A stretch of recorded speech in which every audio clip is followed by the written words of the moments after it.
और साथ ही हमारे पास जो सबसे बड़ी खबर के साथ आपको ले चलते हैं, बताते हैं खबर के बारे में कि यदि आपने नाम सुना होगा आरएसएस की अगर बात कहें तो वो बाबा साहब को लेकर कुछ ना कुछ बाबा साहब के बारे में गलत अफवाह फैलाता रहता है या भ्रांति फैलाता रहता है। इसी की बात हम करते हैं क्योंकि अभी हमारे पास जो एक वायरल वीडियो आया है, ये जो पवन कुमार शिंदे ने उसका बड़ा खुलासा किया है।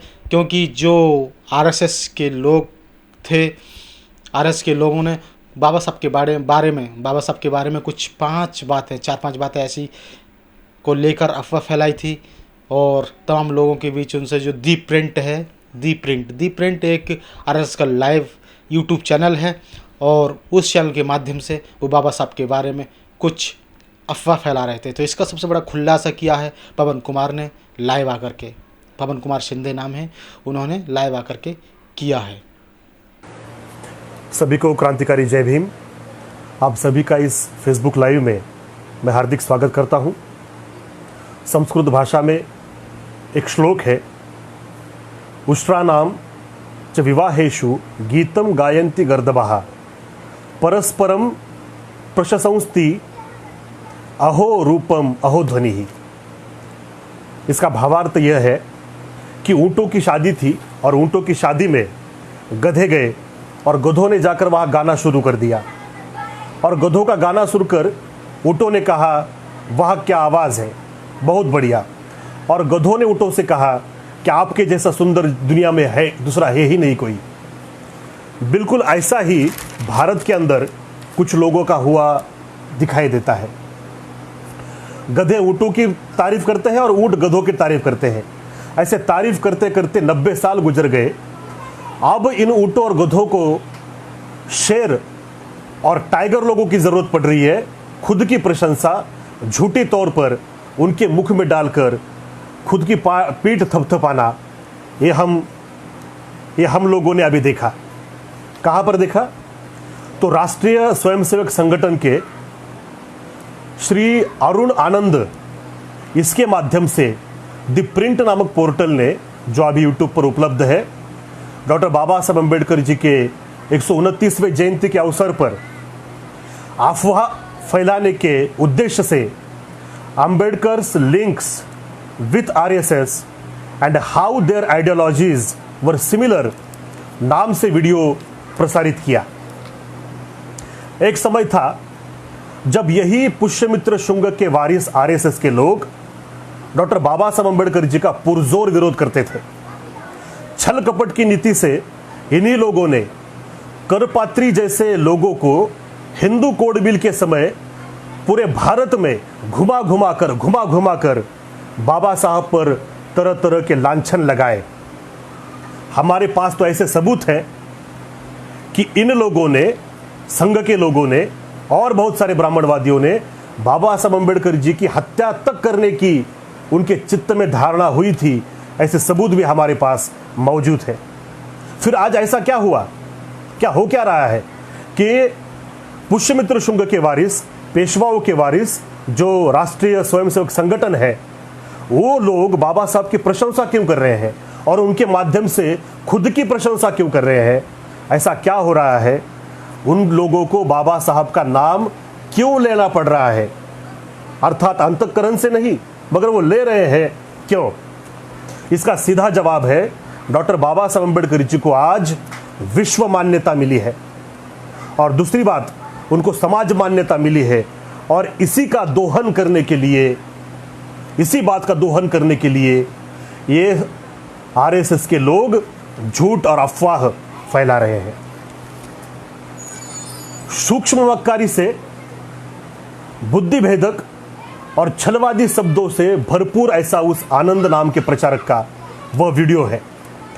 उस वीडियो में 6.5 मिनट का वीडियो है और 6.5 मिनट के वीडियो में 6 झूठ बातों को, 6 अफवाहों को उस श्री आनंद ने जनता के सामने रखा।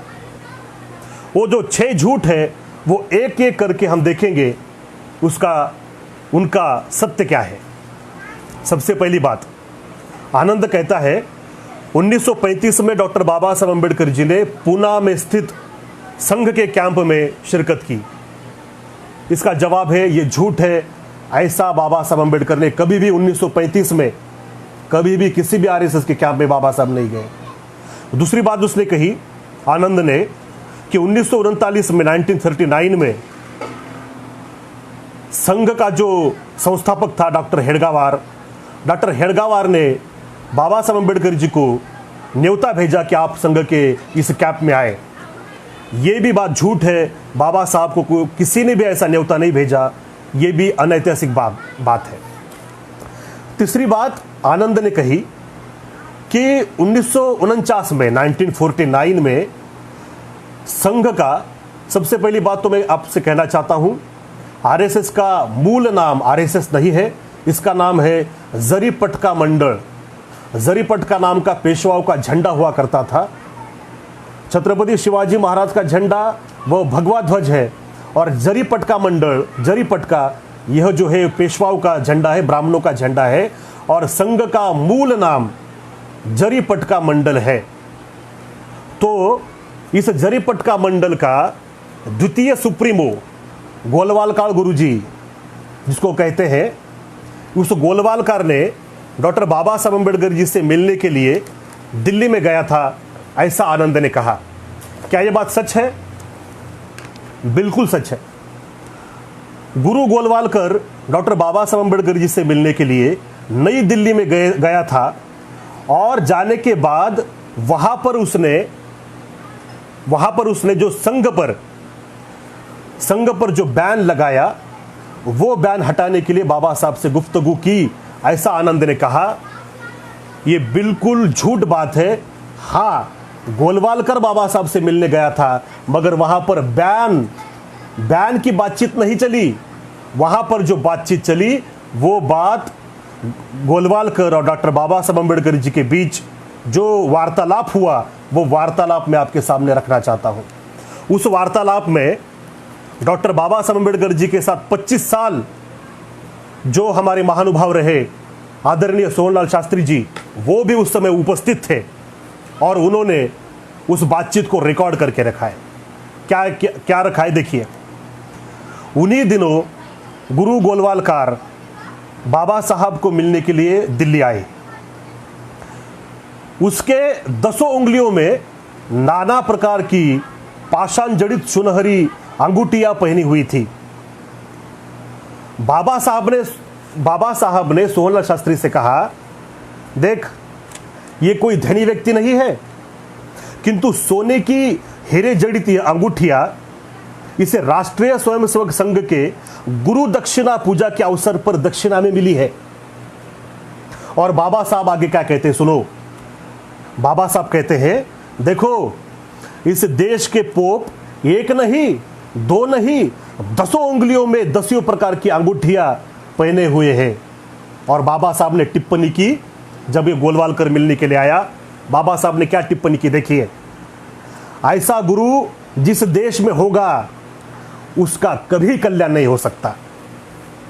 गोलवालकर बाबा साहब को मिलने आया दिल्ली में, और जब मिलने आया तो उसके 10 उंगलियों में अंगूठियां थी सोने की।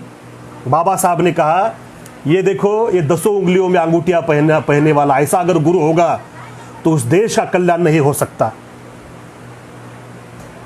सोहनलाल शास्त्री जी आगे लिखते हैं कि ये गोलवालकर बाबा साहब से मराठी में भाषा बातें कर रहा था, जिसे मैं बहुत कम समझ पाया क्योंकि मैं मराठी से अनभिज्ञ था। किंतु बातचीत का भावार्थ जो था वो डॉक्टर बाबा साहब अम्बेडकर जी ने वो गुरु गोलवालकर जाने के बाद सोहनलाल शास्त्री से कथन किया। अब वो कथन क्या किया देखिए, मैं आपको एक बहुत महत्वपूर्ण बात बताना चाहता हूं। गोलवालकर बाबा साहब को मिलने क्यों गया था, तो देखिए क्यों। उसका भावार्थ था कि महाराष्ट्र के मराठा जातियों का मुकाबला करने के लिए सब जातियों का संगठन होना चाहिए, नहीं तो इन्होंने आज ब्राह्मणों पर अत्याचार ढाया है, कल अछूतों पर भी अत्याचार करेंगे। मराठों की बहुसंख्या गिनती और भू स्वामित्व बल पर सब नान मराठाओं को समाप्त कर देगा। इसलिए इसका उपाय करने के लिए मैं आपके पास आया हूं। देखो, गोलवालकर संघ का सुप्रीमो डॉक्टर बाबा साहब अम्बेडकर जी को दिल्ली में मिलने गया, किस लिए? तो मराठों के विरोध में नॉन मराठाओं का गठबंधन करने के लिए उपाय लेकर के बाबा साहब अम्बेडकर को मिलने गया था, जातियों में झगड़ा लगाने के लिए। देखिए, ये मैं खुद से नहीं कह रहा हूं, ये किताब है। बाबा साहब डॉक्टर अम्बेडकर के संपर्क में 25 वर्ष, ये किताब में ये पूरा ब्यौरा उपलब्ध है। बाबा साहब को जैसे ही उसने कहा कि मराठों के विरोध में हमें इकट्ठा आना चाहिए, बाबा साहब ने क्या कहा देखिए, अरे गोलवालकर, तू चित्पावन ब्राह्मण हो, तुम्हारा पुरखा जो पेशवा था, जिसके हाथ में देश की और प्रशासन की बागडोर थी, उसने हम लोगों के साथ कैसा सलूक किया? तुम्हारे पेशवा महाराजाओं ने भी तो पूना के अंदर अछूतों के गलों में मिट्टी की हांडियां बांधी थी, कमर में झाड़ू लटकाया था ताकि अछूत थूके तो उस मिट्टी की हंडियों में ही थूके, कदाचित उनके थूक से मार्ग भ्रष्ट न हो जाए। और कमर में झाड़ू बांधने का आदेश इस कारण दिया ताकि अछूतों के पैरों के निशान मिटते चले जाए और उनके पद चिन्हों पर चलकर कोई सवर्ण हिंदू, विशेषतः ब्राह्मण भ्रष्ट न हो जाए। अब जो महाराष्ट्र में आग लगी है, बाबा साहब आगे कहते हैं गोलवालकर को, महाराष्ट्र में जो आग लगी है उसका कारण था श्री गांधी जी की हत्या। महाराष्ट्र में जो आग लगी है, जिसमें आप लोगों के घर जलाए जा रहे हैं, क्योंकि गांधी जी के हत्यारे नाथुराम गोडसे चित्पावन ब्राह्मण है, तेरी ही बिरादरी का है गोलवालकर। तुम्हारा ये राष्ट्रीय स्वयं संघ भी, बाबा साहब कहते आगे, तुम्हारा यह राष्ट्रीय स्वयंसेवक संघ भी तो ब्राह्मणों का ही संगठन है, इसमें ना तो महार अछूत है और ना मराठे। अभी तो तुम अपने पुरखों के पहले बोए हुए विश्व वृक्ष का फल चख रहे हो। बाबा साहब ने कहा, अरे गोलवालकर, तेरा जो संगठन है वो संगठन केवल ब्राह्मणों का है, चित्पावन ब्राह्मणों का, उसमें महार, अछूत, अस्पृश्य जातियां, बहिष्कृत भारत की जातियां और मराठे भी उसके अंदर नहीं है। और ये जो तुम पर अन्याय हो रहा है ना ब्राह्मणों पर, वो क्यों? क्योंकि तुम्हारे पुरखों ने विश्व वृक्ष बोया था, पेड़ बोया बबूल का, आम कहां से पाए भाई? बाबा साहब ने आगे कहा कि तुमने तो तब जाति और वर्ण का वृक्ष बोया, अब तुम सांप्रदायिक वृक्ष को बोना आरंभ कर दिया है। यानी देखो, मुसलमान के विरोध में विश्व वृक्ष को बोना आरंभ कर दिया है, ऐसा बाबा साहब ने कहा। इसका भी बहुत बुरा प्रभाव निकलेगा और वो निकल रहा है, हम देख रहे हैं आज। आगे बाबा साहब ने कहा कि अपनी पिछली भूलों को सुधार गोलवालकर, ऐसे संगठन पुनः ब्राह्मणों का, चित्पावनों का राज कायम नहीं कर सकते। गुरु गोलवालकर खामोशी से उनकी बातें सुनता रहा, किंतु किसी भी प्रसंग का उत्तर दिए बगैर उठकर चला गया। एक किताब में, यानी गोलवालकर बयान के संदर्भ में आया था या नहीं आया था, मगर वो बाबा साहब को मराठों के विरोध में भड़काने के लिए जरूर आया था। और राष्ट्रीय स्वयंसेवक संगठन का वो जो नॉन मराठाओं को मराठा के विरोध में भड़काने का जो मामला आज चल रहा है, उसका सूत्रधार ही गोलवालकर है। देखिए, और बाबा साहब ने उसको अपने घर से हकाल दिया। दूसरा, अपने पास एक महत्वपूर्ण एविडेंस है, और वो एविडेंस बाबा साहब जी का अखबार जनता, उसमें इस मुलाकात का, इस बाबा साहब से जो गोलवालकर मिलने आया था, उसका ब्यौरा बाबा साहब जी के जनता पेपर में भी छपकर आया है। वो मैं आपको सुनकर यहां पर पढ़कर सुनाता हूं। यह ब्यौरा 10 सितंबर 1949 को 1949 को आया है। इसके अंदर क्या लिखा देखिए। डॉक्टर बाबा साहेबान ने 3 प्रश्न उपस्थित केले।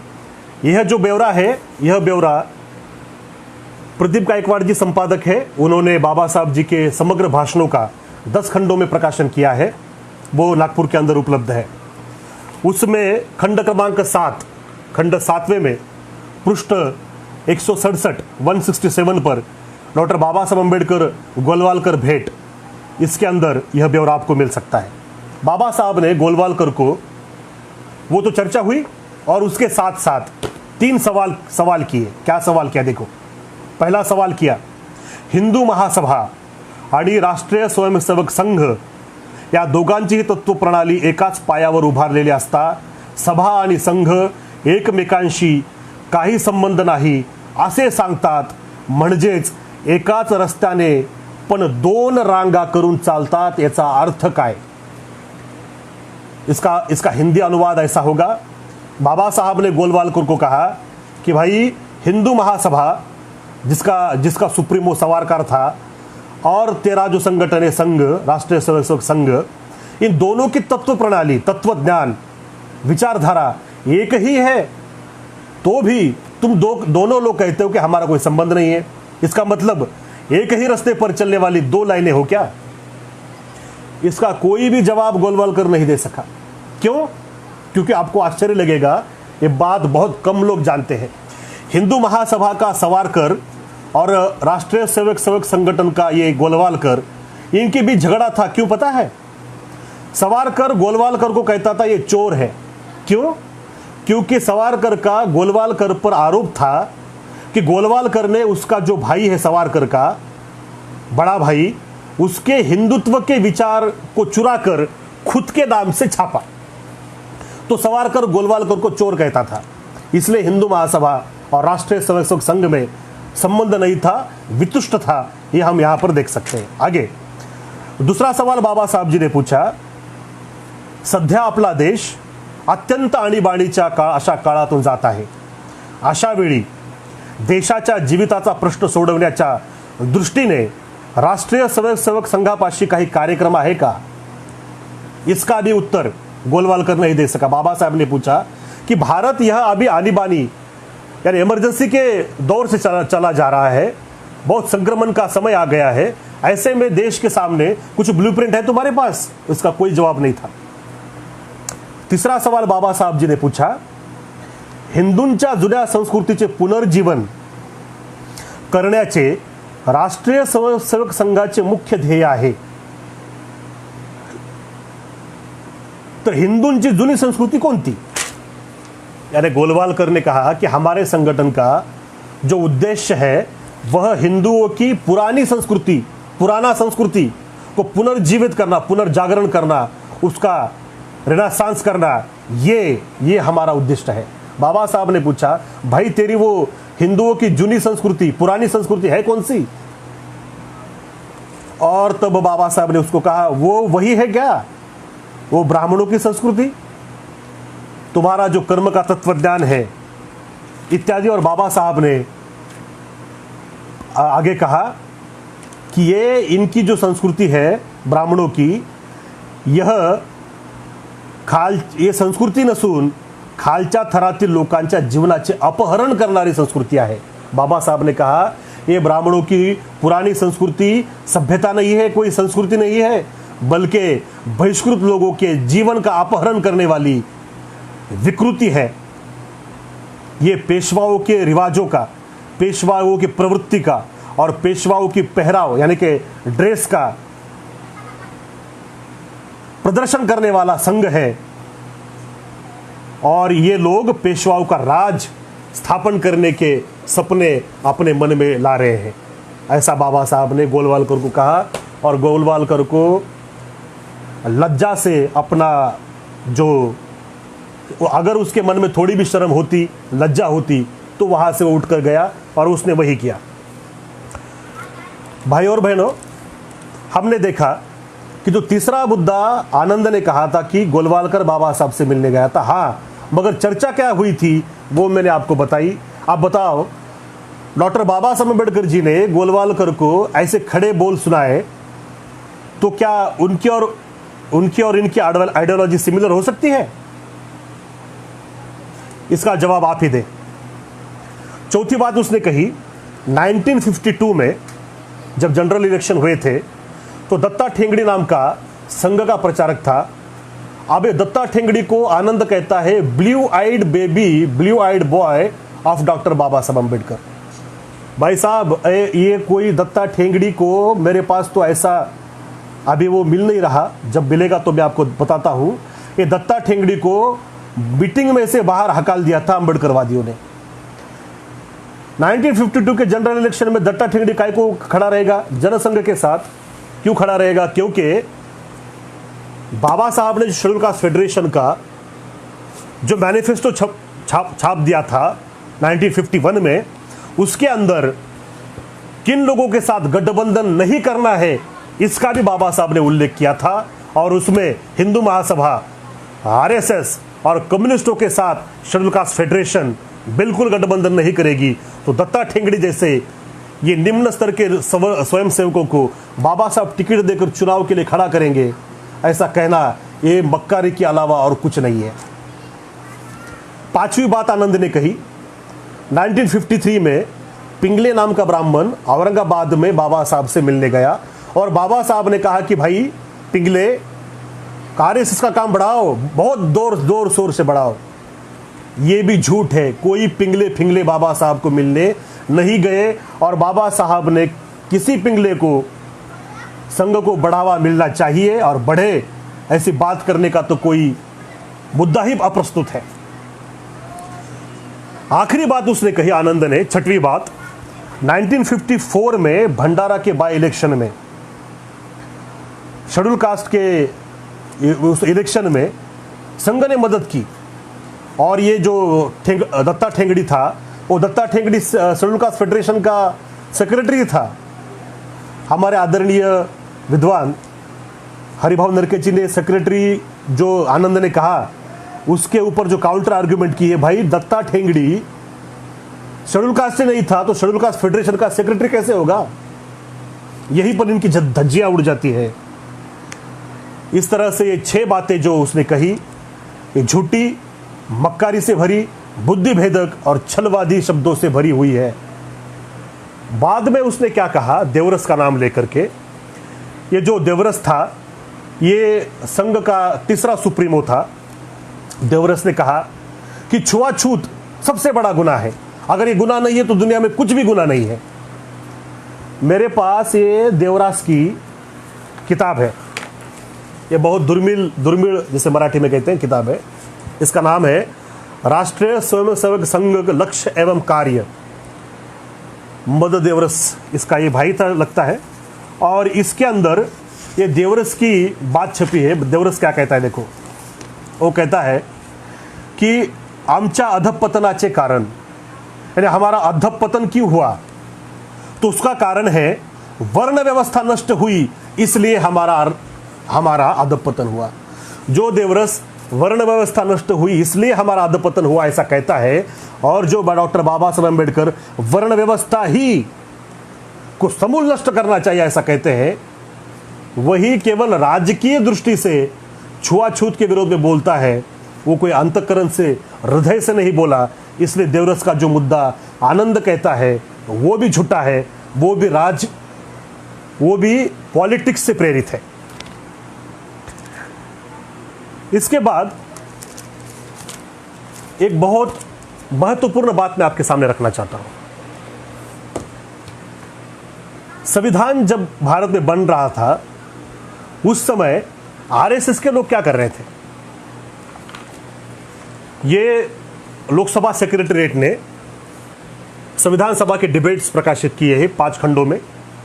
इसके बुक नंबर 2 में जो 7वां खंड है उसके अंदर पृष्ठ 1233 पर 4 जनवरी 1949 को 1949 को, यानी कि 49 को ही गोलवालकर मिलने आया था और उसी गोलवालकर ने खुद उसके स्वयंसेवकों को संविधान सभा में किस लिए भेजा था उसको मैं आपको बताता हूं। 4 जनवरी 1949 को ड्राफ्ट कॉन्स्टिट्यूशन का आर्टिकल 67 चर्चा में आया था और उस समय वाइस प्रेसिडेंट थे डॉक्टर H.C. मुखर्जी।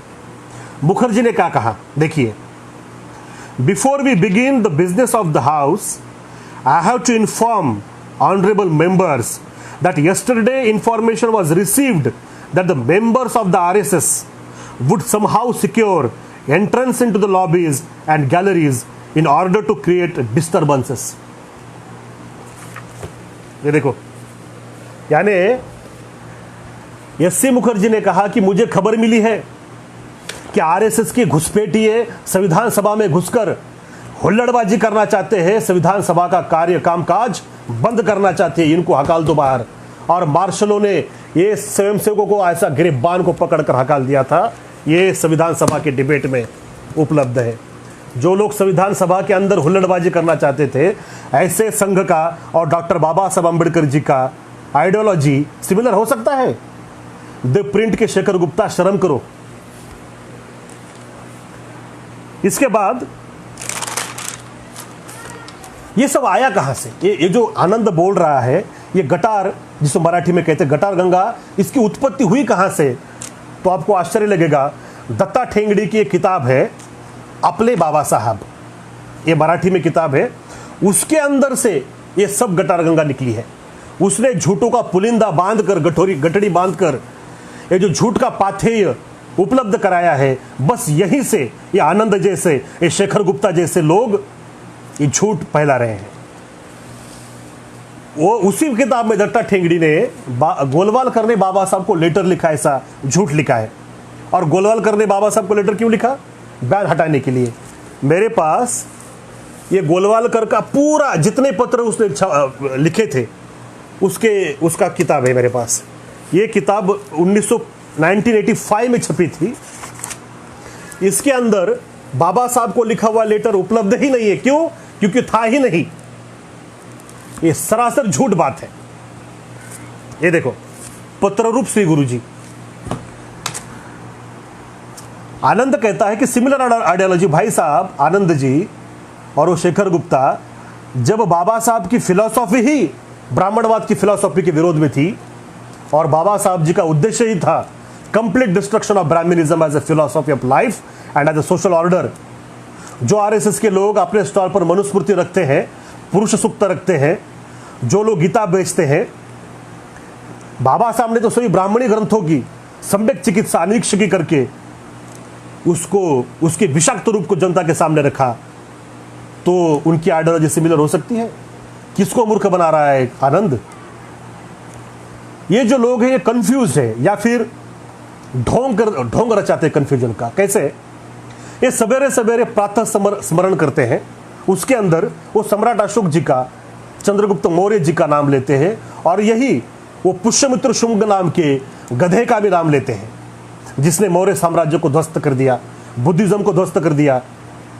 ये लोग तथागत बुद्ध जी का भी नाम लेते हैं, जिन्होंने अनित्य अनात्म सिद्धांत को दिया। और यही लोग वो शंकराचार्य का नाम लेते हैं, जो आत्मा आत्मा परमात्मा कर करके रह गया था।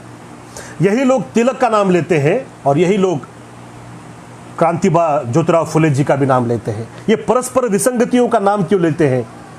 ये क्यों लेते हैं? कंफ्यूज है इसलिए नहीं, ये ढोंग रचाते हैं।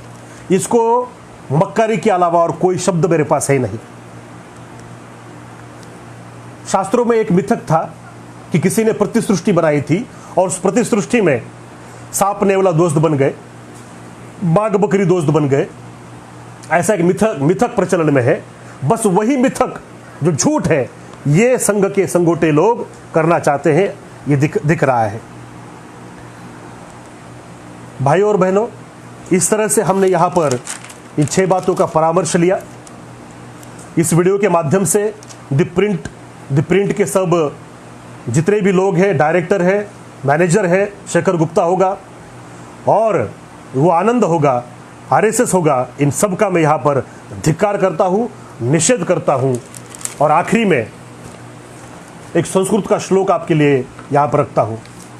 वो श्लोक का भावार्थ क्या था, यह हमें क्यों करना पड़ता है, ये झूठों को क्यों रोकना पड़ता है?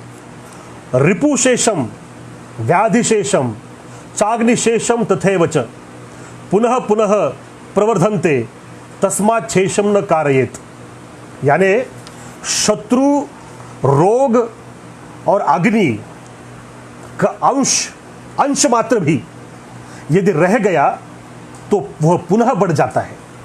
अतः इनका पूर्णतः निर्मूलन करना, इसका दमन करना, समय रहते ही इसमें यत्किंचित भी पीछे नहीं हटना चाहिए, यही करना चाहिए। और बस इसी उद्देश्य से यह वीडियो मैंने आपके सामने प्रस्तुत किया। आपने मेरी बात ध्यान से सुनी, इसलिए आप सबका मैं आभार व्यक्त करता हूं। सभी को क्रांतिकारी जय भीम, जय शिवराय, ओम मणि पद्मे हुम।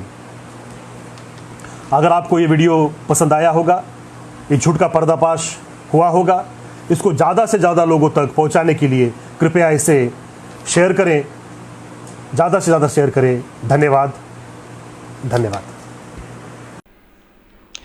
तो ये थे हमारे पास वायरल वीडियो की खबर थी, और यदि आपको ये वीडियो पसंद आए तो ज़रूर लाइक करना, कमेंट भी करना, और चैनल से जुड़ने के लिए चैनल को सब्सक्राइब करना। तब तक के लिए धन्यवाद। अगली खबर के साथ फिर प्रस्तुत होऊंगा, तब तक के लिए दीजिएगा इजाज़त। नमस्कार।